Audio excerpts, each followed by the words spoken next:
आसुरी शक्ति फिर से जाग उठी है। आप भी चेत जाएं। सदा ऐसा ही क्यों होता है? क्यों होता है हमारे साथ ये बार बार? क्यों क्यों क्यों? देवराज, इसमें हताश होने की क्या आवश्यकता है? ये तो प्रकृति का नियम है। कैसा नियम है ये प्रकृति का देवर्षि?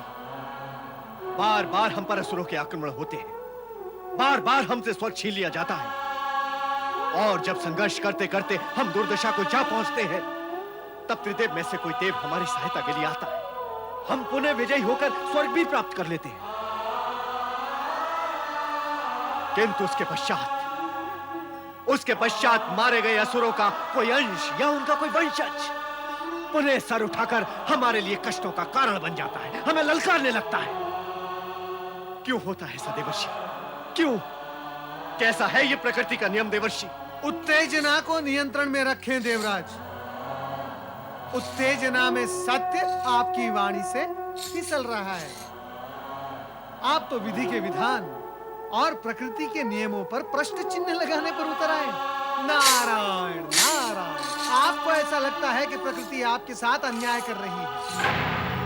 आपको ऐसा लगता है कि आपके साथ अनीति का व्यवहार हो रहा है। ये सब आपको लगता है। ऐसा ही है देवर्षि, ऐसा ही है। हमारे साथ न्याय व नीति का व्यवहार नहीं हो रहा है। अन्याय व अनीति का व्यवहार करने वाले को क्या न्याय और नीति की बातें करने का अधिकार है? अन्याय, अनीति, ये सब हमने किया देवर्षि। हाँ, यही तो कारण है जगत में अशांति का देवराज, कि सब कुछ करने वाले को ये स्मरण तक नहीं रहता कि ये सब उसी ने किया है। नारायण नारायण। क्या समय समय पर ऋषियों, मुनियों और तपस्वियों की तपस्या से भयभीत होकर आपने उन्हें कष्ट नहीं दिया? उनकी तपस्या में बाधा डालने का आपने प्रयत्न नहीं किया?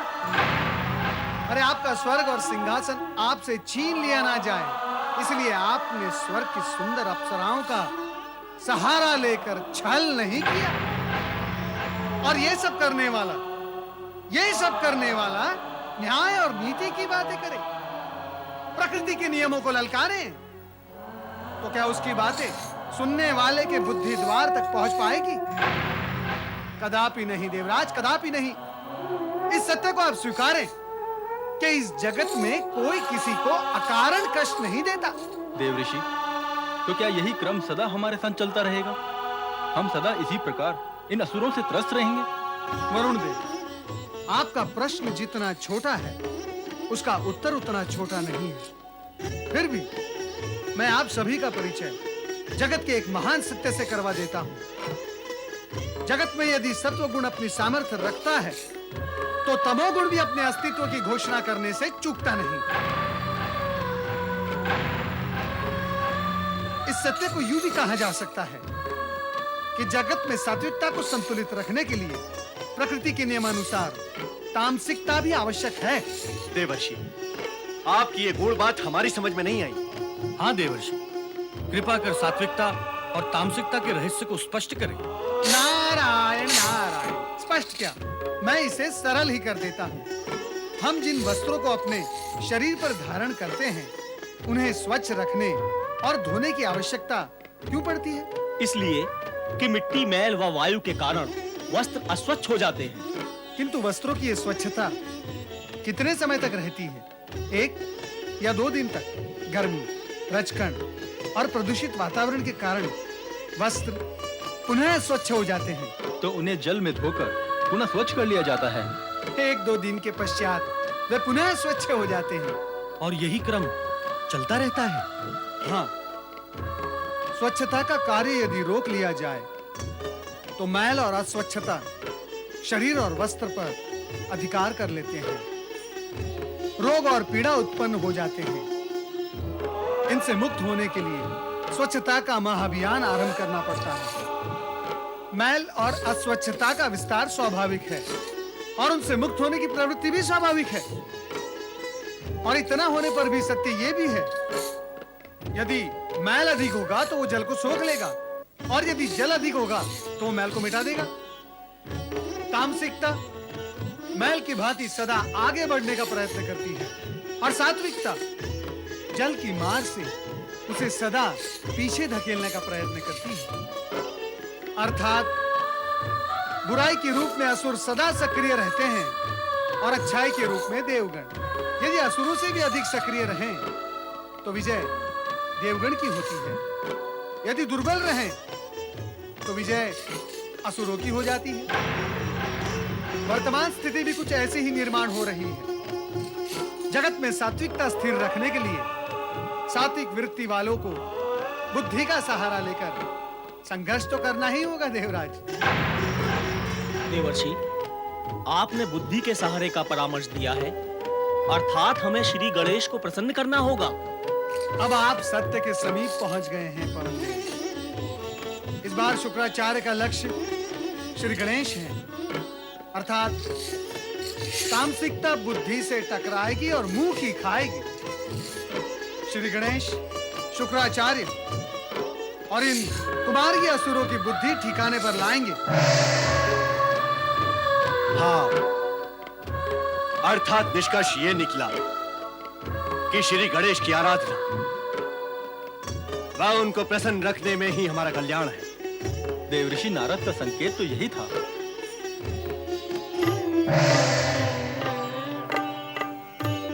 देवी लक्ष्मी, महालक्ष्मी,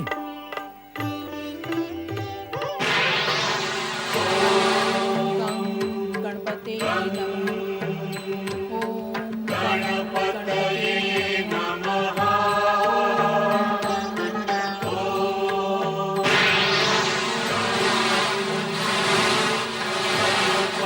गणपते नमः।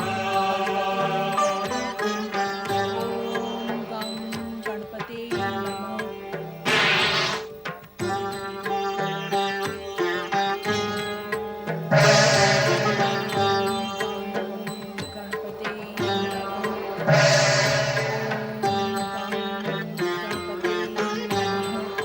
आंखें खोलो, आंखें खोलो देवी लक्ष्मी।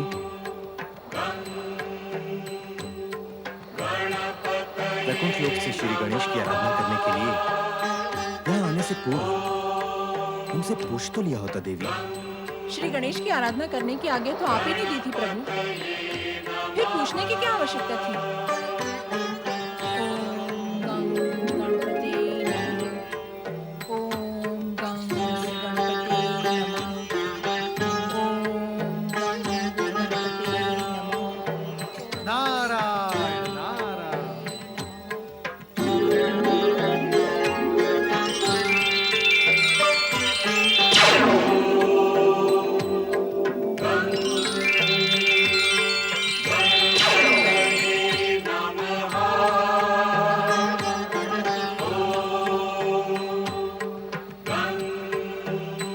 मैं इस समय आपको नहीं, श्री गणेश को यहाँ देखना चाहती थी प्रभु। देवी, पार्वती पुत्र श्री गणेश हमारे लिए भी पुत्र के समान ही है, और तुमने उन्हें पुत्र के रूप में पाने की आकांक्षा की है। तुम्हारी आकांक्षा की अनुगुंज उन तक पहुंच चुकी है देवी। वे तुम्हारी इच्छा अवश्य पूर्ण करेंगे। चलो।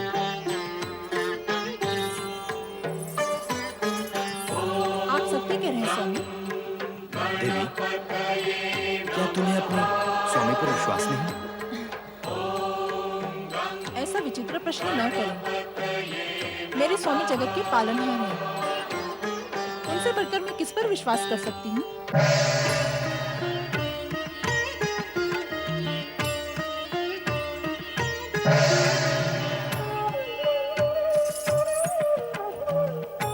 प्रणाम माते, प्रणाम पिताश्री।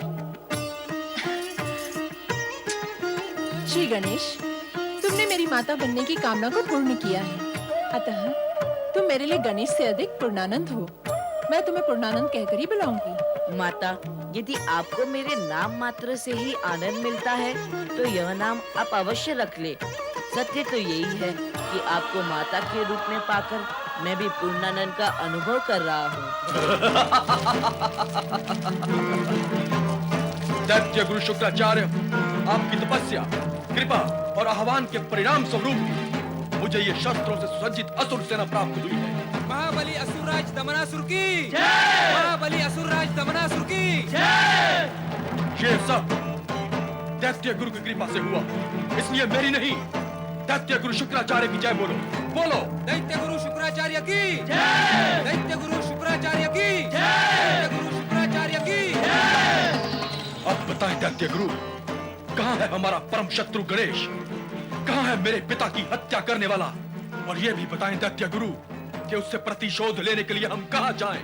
गणेश लोक। गणेश लोक? कहाँ है ये गणेश लोक दैत्य गुरु? स्वर्ग लोक, वैकुंठ लोक और ब्रह्म लोक से परे अंतरिक्ष के दूसरे सिरे पर आकाश गंगा के उस पार गणेश लोक है। हम अपनी मंत्र शक्ति से तुम्हें वहां भेजेंगे।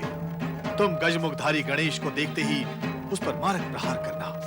स्थूल देहधारी महोदर गणेश तत्परता से तुम्हारा सामना नहीं कर पाएगा और तुम प्रथम प्रयास में ही सफल हो जाओगे।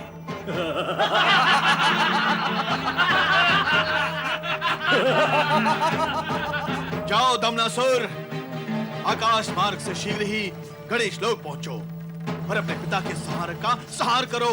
दैत्य गुरु शुक्राचार्य की जय। महाबली दमनासुर की जय। असुरराज दमनासुर की जय। वीर असुरो, गणेश लोक बढ़े चलो, बढ़े चलो गणेश लोक।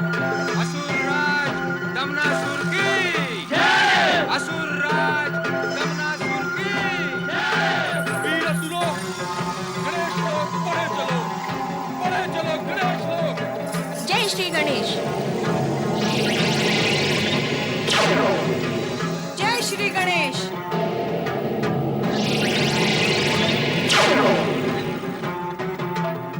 बढ़े चलो गणेश लोक और आंधी की तरह टूट पड़ो, तहस तहस कर दो, नष्ट भ्रष्ट कर दो। जय श्री गणेश। जय श्री गणेश।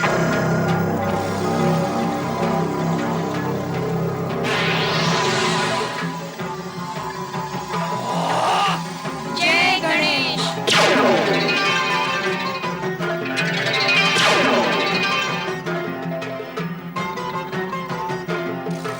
सैनिकों, तोड़ डालो इस दीवार को।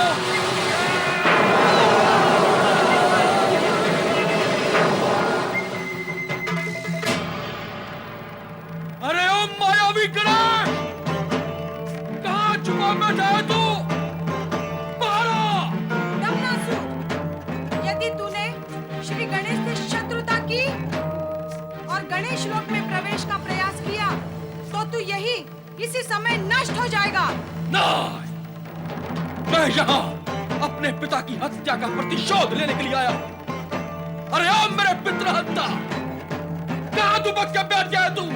मारो। चिल्लाने से श्री गणेश क्रोध होते हैं और प्रसन्न होकर पुकारने से दर्शन देते हैं।